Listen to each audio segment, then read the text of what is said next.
Welcome into Hittin Hard with Jon Chuckery here on Locked On Sports Atlanta. Today on the show, would you do this trade? It's bandwagon season, and don't look now, but Marcell Ozuna is red hot. It's all next. It's Hittin Hard with Jon Chuckery, Locked On Sports Atlanta. This is Hittin Hard with Jon Chuckery, part of Locked On Sports Atlanta, and it starts now.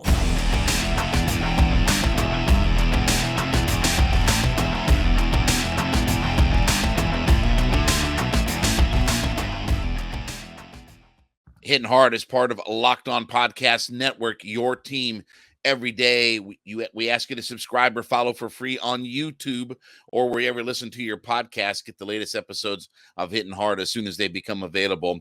Check us out on the Sirius XM app as well, and give me a follow on my personal Twitter page at JMCH316.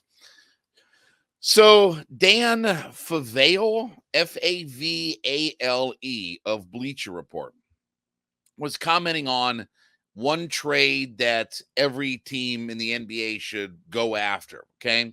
And he's talked about the Jaylen Brown trade to the Atlanta Hawks, right? I mean, that they should go and try to get themselves Jaylen Brown.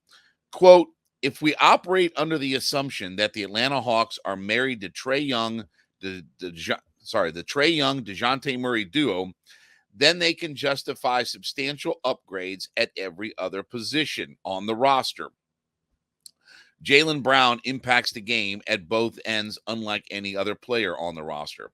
And he says that they should unload all draft capital possible to land Brown, who's obviously a Georgia native, playing for the Celtics, second team NBA. All right, we got it. $32 million is what he is owed this year, okay? So in the NBA, you've got to sort of make the money match up. You don't have to do dollar for dollar, but you got to get pretty close in the NBA when you're going to trade players. So he's owed $32 million. So a trade was proposed on Soaring Down South, and this is a very interesting trade. So here's what they propose. The Hawks get Jaylen Brown. The Hawks give up John Collins, A.J. Griffin, Jalen Johnson, the 15th pick this year in the draft, and a future first-round pick. Collins, Griffin, Johnson, 2 first-rounders for Jaylen Brown. Now, okay, I know what everybody's going to say, right? Oh, well, that's the draft capital is too much. Okay, again, whoever's going to get picked 15th for the Hawks this year in the draft this year, guess what? Do not pass go. Immediately report to College Park. So that player is going to end up a Skyhawk. He's not going to end up a Hawk. He's going to end up a Skyhawk. And 15th is a project. That's all that is. So that doesn't matter. The 2 first-round picks don't matter. And given our track record of some of the first-round picks that we've had, doesn't really matter. I'll obviously take a Jaylen Brown. John Collins, I don't think anybody would argue about, okay, it's time to move on, and, we figure out a way to move his contract and all the good stuff. He's owed $75 million. No real issue there. Where it does get to be interesting is if you include A.J. Griffin and Jalen Johnson, our number 1 picks from the last couple of years. Now, look, my producer on my radio show was like, well, it's a lot to give up. How do you make those guys work and all this, that, and the other? Okay, here's the thing. All right. Would I do this deal? Well, let me say first, would the Celtics do this deal? Probably not. But would I do this deal? Collins, Griffin, Johnson, 2 first-round picks to get Jaylen Brown in a heartbeat. In fact, I'll drive everybody to the airport. Here's the reasons why, okay? Well, how do we play, Brown and Murray and Trae all on the – you figure it out. You figure it out. I've got a coach being paid championship-level money. I've got a coach that is making the same amount of money that guys with NBA titles are making. You figure it out. If Quin Snyder is this genius and he's being paid to be a genius, then you figure it out. And I play Brown at the small forward, Murray and Trey in my backcourt, and I roll. Now, as far as the young guys go, okay, that still leaves you Capella, Hunter, Okongwu, Bogey. You still have pieces around Trey and Murray and Brown. It's not like you've gutted your whole roster. You're getting rid of a guy that you want to get rid of anyway, and you're getting rid of a guy that, let's face it, down the stretch hit that rookie wall. And Jalen Johnson did some nice things in about 12 minutes a night. I'm not saying that those guys don't have upside, but guess what? They're not. Second team All NBA. And I know a lot of people are going to poo-poo this kind of trade, but first off, you're not going to get a second team All NBA player for fish heads and rice. You're not getting one of those guys that makes a difference on both ends of the floor for nothing. Why would the Celtics give up nothing to get rid of Jaylen Brown? Because you're going to trade him. Now, do I think that Jaylen Brown is going to sign a supermax deal? I don't think he's going to sign with the Celtics. But if you're going to trade for Jaylen Brown, you're going to have to offer him the supermax deal. And guess what that number is? That number is $290 million. $290. Well, I don't know if he's worth it or not. Okay, but he qualifies for it. He's a second team All NBA player. He qualifies for the supermax. Somebody's going to give him the supermax. Either you're going to give it to him or some other team is going to give it to him. And Jaylen Brown's going to be with that team for $290 million. So, look, you bring on Jaylen Brown, you're in $32 million, and then supermax. You're full bore in the luxury tax. You're neck deep. You're this high in the luxury tax at that point. So you ain't got no excuses at that point. I'd do this deal in a heartbeat to get my hands on one of the best two-way players in the NBA. Oh, well, he hasn't played well against the Miami Heat. Who cares? Who cares? The Boston Celtics are the number 2 seed in the Eastern Conference. A big reason for that is Jaylen Brown. They're the number 2 seed. You know what happens if we get Jaylen Brown? We instantly become a top 3 seed. Because I have Murray and Trey and Jaylen Brown and Capella and Okongwu and Hunter and Bogey, and I still have all these guys. We instantly become a number 3 seed. I'd do this trade in a heartbeat. I wouldn't think twice about doing a trade like this. And I'll give him the supermax deal. You're not going to get better cutting and scraping by and bottom of the barrel shopping. You got to get stars. You need more stars on your team. We need more play. How much do we complain about all these years? Well, we don't have guys to surround Trey with. Okay, here's a guy to surround Trey with. I would love to make a deal like this. And I listen, certainly the Hawks have the capital. Hunter, Capella, Collins, right? They have the capital to make a deal like this happen. That's not the problem. The problem is going to be, is Tony Ressler willing to dole out $290 million? You got one supermax player on your team. Is he willing to give out $290 million? Because that's the extension that you're looking at for Jaylen Brown. That's a lot of scratchole to give out. Now, would it make sense? Because that's the whole thing about Tony Ressler. Well, it's got to make sense. Well, you're a championship caliber team and you're a top 3 seed in the East. Yeah, it makes sense. Because you're not going to get better just by scraping the bottom of the barrel, sludging, just muck and mire and stuff. You got to get stars. We got to have more high caliber players. And with Murray, Young, and Jaylen Brown, you don't think that's a formidable 3? You don't think that's a fun 3 to put out there on the court? Absolutely. I'll do that deal in a heartbeat. Even giving up my young guys, John Collins, not a big deal. 2 first-round picks, who cares? We just sent 5 second-rounders in the Sadiq Bey trade. 5 second-rounders that we sent. Nobody has any value on second-round picks. Nobody barely has value on first-round picks, unless you're telling me that we pick 1, 2, 3. And every time you make a trade for one of those picks, they're all lottery protected. Oh, we can't get our hands on that. So what good does it do?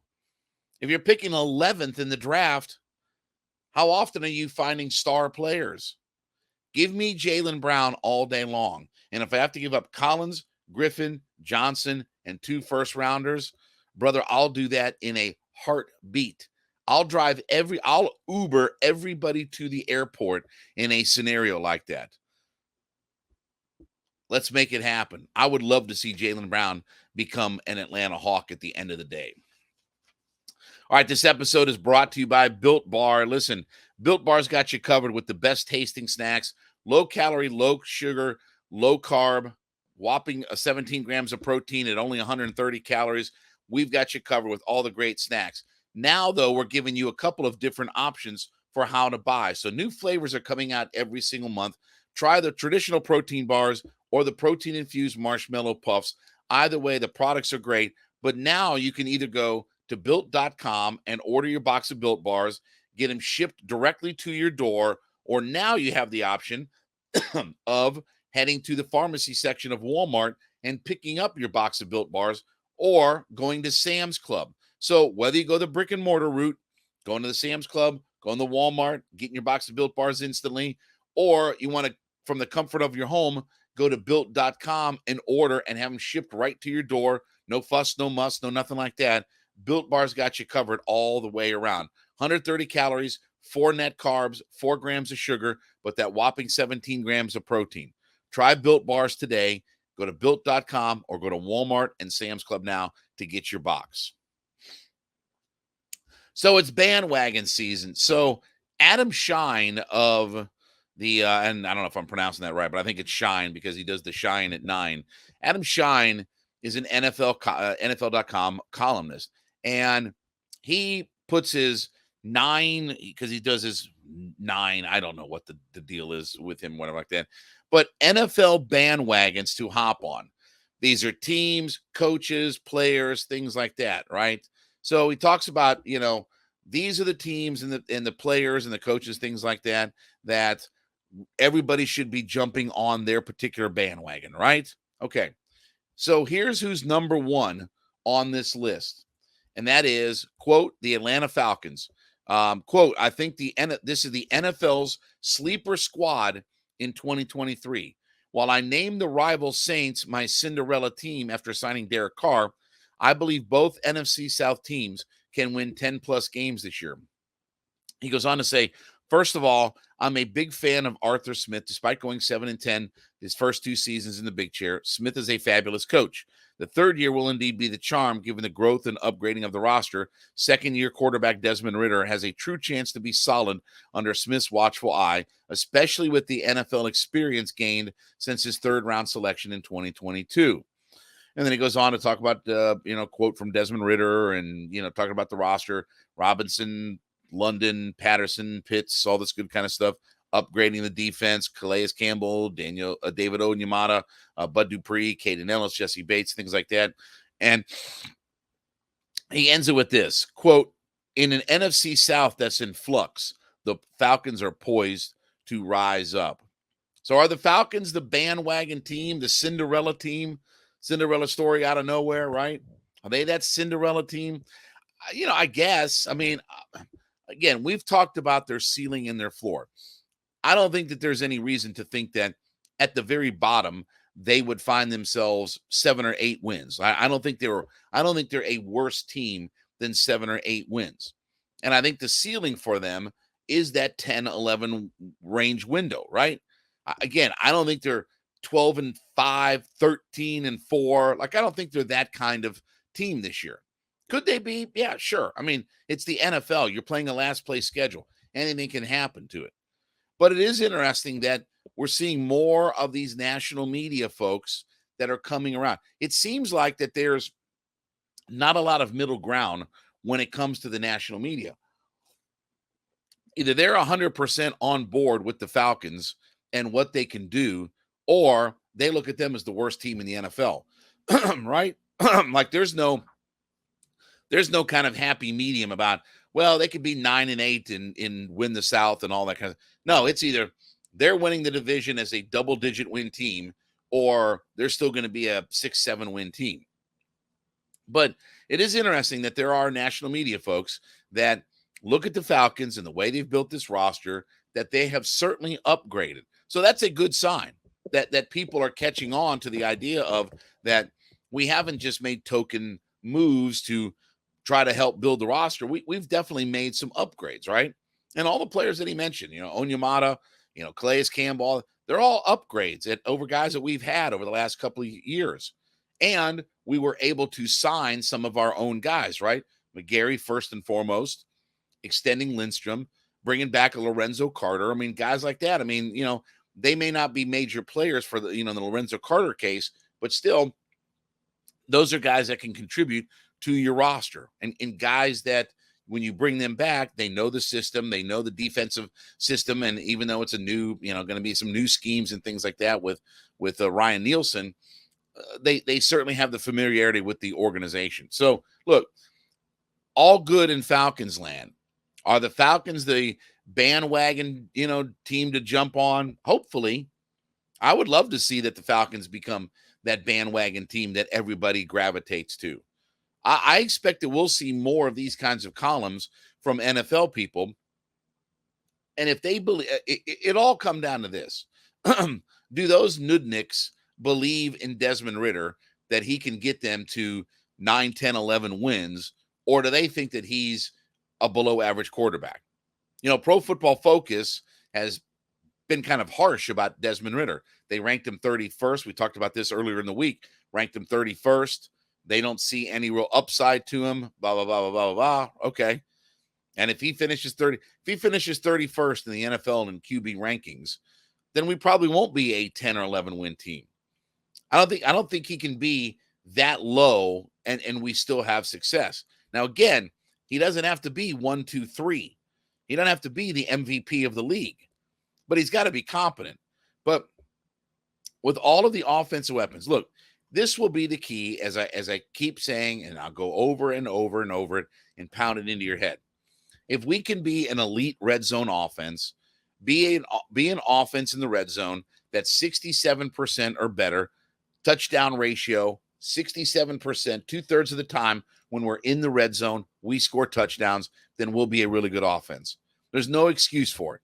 Not with Pitts and Jonnu Smith and Robinson and Algier and all the guys, London, everybody we got. So, look, maybe the Falcons are that sexy team. Their win total from Vegas doesn't say that they're a sexy team. I think their win total is 8.5 this year. So that's not a very high number. But given the recent history of the Atlanta Falcons, that's certainly an improvement from the 4.5 that we had last year. So, listen, jump on the bandwagon. A lot of us are on there already. Hop on the bandwagon. I definitely think that this squad will be better. I definitely think we can win the NFC South. I'm not guaranteeing it, but I certainly think that we won't finish worse than above 500, which 9-8 always gives you a shot, right? Start with 9-8 and then see what happens from there. So if you want to come on the bandwagon, come join us on the bandwagon. All right, after you make Hittin' Hard with Jon Chuckery, your first listen, make sure you go in and leave us a comment that you are an everyday listener to the program. We like to call them our everydayers. And so leave us a comment on whatever podcast platform that you listen on and let us know that you're an everydayer listening in 5 days a week. We thank you so much for being a part of our ever-growing community and being with us for this last year plus. So don't look now, but Marcell Ozuna is red hot. So he's had a couple of homers the last couple of games that the Braves have played here, the last couple of nights, driven in 3 runs. But for the month of May, and this is going to be kind of shocking, okay?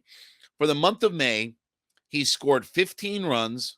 He's got 8 homers, 19 RBI. He's hitting .343 with a, ready? .421 on-base percentage. He does have 9 walks in the month of May. 9 walks in the month of May. .746 slugging, 1.167 OPS. He's got 3 doubles and 8 homers in total. Dare I say, and I can't believe I'm about to say this, but this is how it goes. he may be the player of the month. He may be the player of the month for the month of May. I don't know everybody who's done really well in May specifically, but if you're hitting 343 with an 1100 plus OPS, 420 on base, you got 8 homers, 19 RBI, and there's still a few days in May. If he's 10 homers and 25 RBI, hitting 340 plus with an 1100 plus OPS, that's player of the month kind of numbers. Now, again, this is not about, I don't think, increasing his trade value, because again, I still don't think that teams look at him as a commodity to bring on. I think that a lot of teams will say, okay, it's a good month, but show me what you can do over the course of a season. Because again, he is owed another full year on his contract. So he came into this year being owed $37 million because it was 2 years at $8 million, and then there was a $1 million buyout or something like that. So it was $37 million for his contract. So again, if you're trading somebody at the halfway point, you're going to have $4 million of money this year, and then you're going to have the $16 million next year, and then the $1 million. So you're going to be $20 million into Marcell Ozuna. And again, that money's not like NFL money where you cut a guy, you don't have to pay this or that, you don't have a full cap hit. No, you've got all the money that's owed to him if you're going to trade for him. And that's why it's been speculated that, look, if the Braves are going to trade for Marcell Ozuna, they were going to trade him away, the Braves would have to pick up some of that salary. But for right now, and we discussed this a couple of months ago, look, Marcell Ozuna playing well is only good for the Braves. It's good for the Braves to have him play well. You want him to play well. Not even so much from a standpoint of trading him or this, that, and the other, but from a standpoint of the Braves will win games. And at the end of the day, that's the only thing that matters for this club. Look, there's not angst between Braves players and Marcell Ozuna. He's not a cancer in the clubhouse. He's not ruining the chemistry that this team is built. He's popular among his peers. Again, you see the excitement, they do the, all the different things, the forearm bumps and all this kind of stuff. And right. And the this, that, I mean, they're doing all that. And so they don't have a problem with Marcell Ozuna. If he can play baseball, it's the same thing with Barry Bonds. Did people personally like Barry Bonds? Probably not. But he showed up to the ballpark every day and he produced. And that was what mattered at the end of the day. What he did in between the lines. We can handle and figure out everything else. So Marcell Ozuna isn't a pariah or a cancer in the clubhouse. So unless that it just bottoms out, they're not going to DFA him anytime soon. They're probably not going to be able to trade him, okay, which what a lot of people would like to. Oh, we can increase his trade value. His trade value is still nothing. He's still a one-trick pony. Still can't he still can't play in the field. Still can't steal a base. Still doesn't, overall, I mean, his batting average is still 222, even with the 345 that he's hit this month. But dare I say that he's looking at a player of the month kind of numbers, right? I mean, those are good numbers. I mean, I don't care who you are. 8 homers, 19 RBI, 343, and we're not fully at the end of the month yet. We still got a few more days and games to play. Well, really another week of games to play. Yeah, I mean, it's crazy to think. But again, this is all good news for the Atlanta Braves. The fact that he's hitting just makes that lineup even deeper. The Braves already have one of the deepest lineups in Major League Baseball. Now with him hitting, and we get Michael Harris on track, we've got a lineup that just can turn it over, right? Just keep turning, keep churning it. I mean, just churn and burn, baby. So, look, it's good news for Marcell Ozuna. It's good news for the Atlanta Braves that, he gets on one of these hot streaks, right? And we see this all the time. And look, I don't know if it's because of the weather warming up, right, where it's consistently getting warmer outside. Some guys really, until the weather warms up, don't play very well, right? They have their struggles when the weather's cooler and it's, again, whatever. But whatever the reasons are, he's carrying this team offensively. He's been a big part of that. And obviously Ronnie's been, brilliant. Sean Murphy's been excellent this year. Matt Olson's had a good year. Riley is starting to catch fire. He hit 2 homers last night. So it's all good news in Braves country as far as what their lineup is.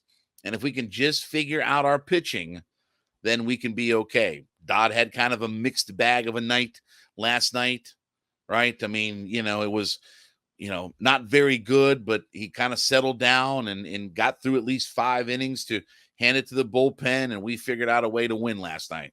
And Marcell Ozuna was certainly a part of that. So Marcell is red hot, and don't look now, but he may end up being the player of the month for the month of May in the National League. How crazy would that be with everything surrounding him that he could potentially be the player of the month? Who'd have thunk it, right? All right, well, thank you so much for making Hittin' Hard with Jon Chuckery your first listen. Be sure to go in and leave us a comment that you're an everyday listener to our program. So whatever podcast platform that you are on, let us know that you're an everydayer, as we like to call them. You listen in 5 days a week to the show. So we thank you so much for being a part of our community. Thank you so much for listening in every day of the week. You can subscribe or follow for free on YouTube or wherever listen to your podcasts. Get the latest episodes of Hittin' Hard as soon as they become available. Check us out on the SiriusXM app as well, and then give me a follow on my personal Twitter page at JMCH316. We'll be back with you on Monday. This has been Hittin' Hard with Jon Chuckery, Locked on Sports Atlanta.